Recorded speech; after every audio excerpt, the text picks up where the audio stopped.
Saya bilang, kok bisa sih? Gitu kan. Saya tanya sama dosen-dosen teman saya, profesor-profesor. Saya tanya, apa yang terjadi? Gitu. Terus mereka bilang, kenapa? Kuncinya satu. Ya, pengusaha di sana itu semua orang Turki asli. Ya, jadi mereka tidak mau membebankan seperti Mas Heri tadi katakan. Tidak mau membuat rakyatnya susah. Jadi mereka tidak tega. Ya, kemudian pemerintahnya juga database-nya itu bagus sekali. Jadi pemerintah kemudian mengumumkan kalau ada yang punya stok lama kemudian menjual dengan harga baru akan dihukum. Ada sanksi, akan dikenakan sanksi. Ya, jadi tidak ada. Kemudian yang pertama dilakukan oleh pemerintah bukan menaikkan harga, tetapi menaikkan gaji pegawai negeri. Gaji semua dinaikkan 2 kali lipat pada saat itu. Dan semua transportasi umum disubsidi. Semua restoran-restoran disubsidi, dibantu. Ya. Kemudian saya tanya sama oposisi, kalian ini buat rakyat kita. Jadi mereka tidak kritik masalah ini. Ya. Dan Erdogan itu kenapa terpilih kembali? Ya, jadi ketika gempa bumi terjadi di Turki luar biasa, itu semua artinya yang menguasai, kan pembangunan itu dilakukan oleh pengusaha kontraktor ya. Itu kontraktornya ditangkapin sama dia, sudah dihukum suruh bangun kembali. Kemudian ditangkap di penjara. Di penjara itu penuh orang kaya. Karena Erdogan bilang apa? Kamu kan udah tahu itu daerah gempa. Kenapa dibangun tidak sesuai? Jadi mereka disuruh didenda dan di penjara. Jadi itu luar biasa. Oposisi dibebaskan punya televisi. Tiap hari kebijakannya Erdogan itu. Jadi bagaimana demokrasi mati di sana? Bohong. Ya. Kemudian oposisi bebas. Saya tanya sama oposisi, waktu mau hadir saya di G20, waktu di Itali, 2 minggu sebelum acara G20, Erdogan mengusir 10 duta besar asing. Duta besar Amerika, duta besar Prancis, duta besar Inggris, duta besar Jerman, duta besar negara-negara besar. Saya gila ini bubar ini negara. Saya pikir waktu itu sebagai politisi ya, saya berpikir bubar ini negara.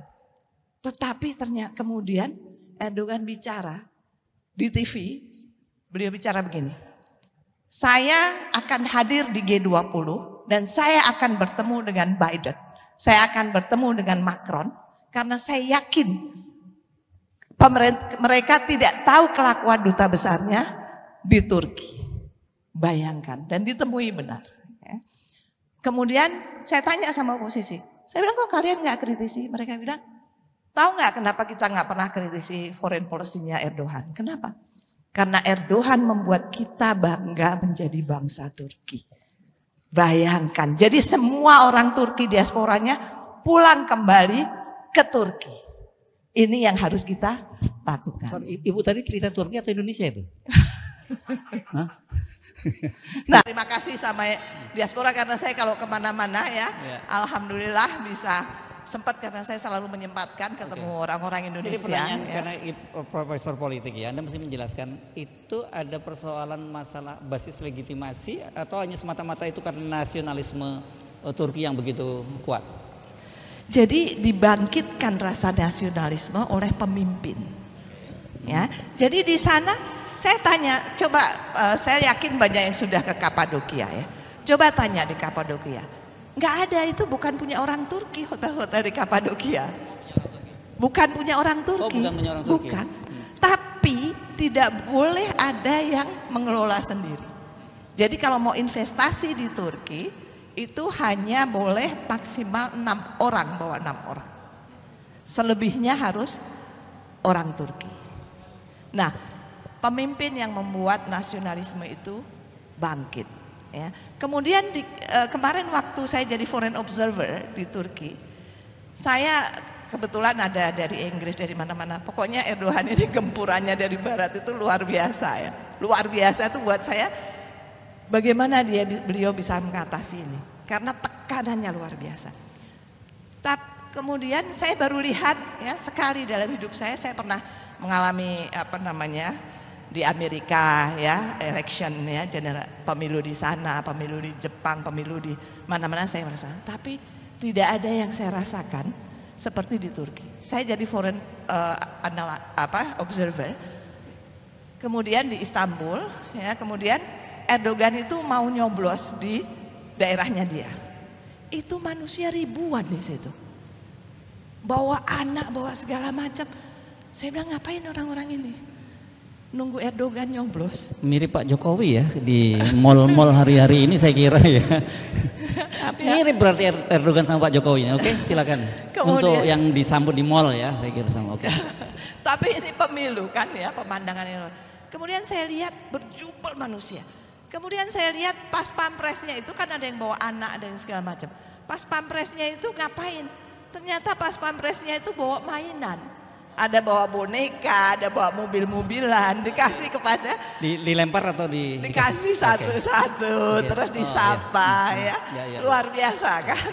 Jadi pas pampres itu disayang. Kemudian kan observer kan media asing kan banyak sekali ya, dibebaskan itu. Bayangkan sudah membagikan pas pampresnya. Pas pampresnya. Bukan Erdogannya. Pas pampres bagi terus Erdogannya salaman satu-satu. Okay. Kan nggak ada yang dilempar. Bansos pernah nggak Ibu ketemu di depan istana gitu di sana bagi bansos pernah? Nggak ada. Jadi Erdogan tidak menyentuh ke sana ya. Kemudian yang lucu lagi kan media asing CNN, CNBC semua ya. Itu ibu-ibu itu kan pada semua itu teriak-teriak Recep Tayyip Erdogan. Aduh sampai kemudian ditanyain sama media CNBC ini, CNN. Dia tanya, kamu kesini kan dibayar sama Erdogan, gitu. Jadi namanya provokator ya. Kamu datang ke sini kan dibayar sama Erdogan. Terus ibu ini bilang apa? Marah sekali dibilang gitu. Kamu tahu nggak? Siapa bilang kita dibayar dari Erdogan? Erdogan ini is a gift from Allah to us. Bayangkan, itu membuat saya nangis. Teman saya dari Inggris bilang gini, kamu itu observer. It's a gift.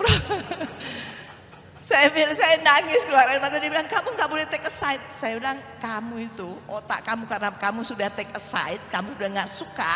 Jadi kamu pikir saya ini perempuan. Kalau saya nangis itu naluri. Saya bilang karena saya nggak pernah dengar kata-kata presiden is a gift from Allah to us. Jadi mudah-mudahan kita akan dapat yang seperti itu. Ya karena kita tahu yang di sini semua ini semangat untuk Indonesia yang sama-sama kita cintai, Mas Herso. Ya, terima kasih. Satu pertanyaan terakhir. Dengan performan Erdogan seperti itu, approval ratingnya tinggi mana sama Pak Jokowi? Serius ini pertanyaannya kok pada ketawa.